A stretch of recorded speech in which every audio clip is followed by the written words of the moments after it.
RSS ಕುರಿತು CM Siddaramaiah ಮಂಗಳೂರಲ್ಲಿ ಮಾತನಾಡಿದ್ದಾರೆ. ಏನ್ ಹೇಳಿದ್ದಾರೆ ನೋಡೋಣ ಬನ್ನಿ.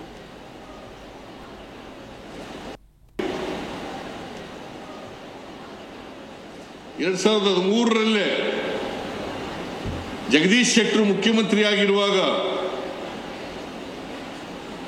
ಎಜುಕೇಶನ್ ಡಿಪಾರ್ಟ್ಮೆಂಟ್ನಿಂದ ಯಾವುದೇ ಸಂಘಟನೆ ಸಾರ್ವಜನಿಕ ಅಥವಾ ಸರ್ಕಾರಿ ಜಾಗಗಳಲ್ಲಿ ಚಟುವಟಿಕೆಗಳನ್ನು ಮಾಡಿದ್ರೆ ಅದನ್ನು ನಿಷೇಧಿಸಬೇಕು ಅಂತೇಳಿ ಕಾನೂನು ಸುತ್ತೋಲೆ ಹೊರಡಿಸಿದ್ದಾರೆ. ಯಾರು ಹೊರಡಿಸಿರೋರು? Mister Jagadish Shettar. Then he was the chief minister of Karnataka. ನಾವು ಅದನ್ನೇ ಮಾಡಿದ್ದೀವಿ. ಯಾವುದೇ ಆರ್ಗನೈಸೇಷನ್, ಎನಿ ಆರ್ಗನೈಸೇಷನ್ ಸಾರ್ವಜನಿಕ ಜಾಗಗಳಲ್ಲಿ ಮಾಡಬಾರ್ದು. ಅದನ್ನು ಮಾಡಿದ್ರೆ ನಮಗೆ RSS ಬಲಿ ಹಾಕಿ ಕೊಟ್ಬಿಟ್ಟಿದ್ದಾರೆ, ಮಟ್ಟ ಹಾಕಿ ಕೊಟ್ಬಿಟ್ಟಿದ್ದಾರೆ.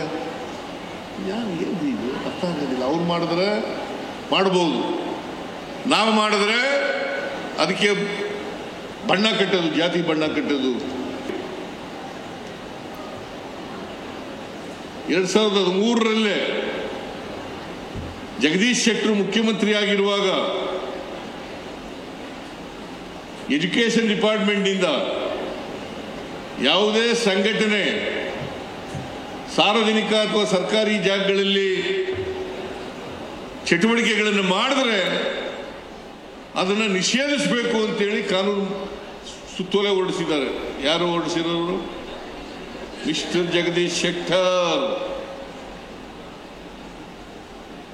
Then he was the chief minister of Karnataka. ನಾವು ಅದನ್ನೇ ಮಾಡಿದ್ದೀವಿ. ಯಾವುದೇ ಆರ್ಗನೈಸೇಷನ್, ಎನಿ ಆರ್ಗನೈಸೇಷನ್ ಸಾರ್ವಜನಿಕ ಜಾಗಗಳಲ್ಲಿ ಮಾಡಬಾರ್ದು. ಅದನ್ನು ಮಾಡಿದ್ರೆ ನಮಗೆ RSS ಬಲಿ ಹಾಕಿ ಕೊಟ್ಬಿಟ್ಟಿದ್ದಾರೆ, ಮಟ್ಟ ಹಾಕಿ ಕೊಟ್ಬಿಟ್ಟಿದ್ದಾರೆ.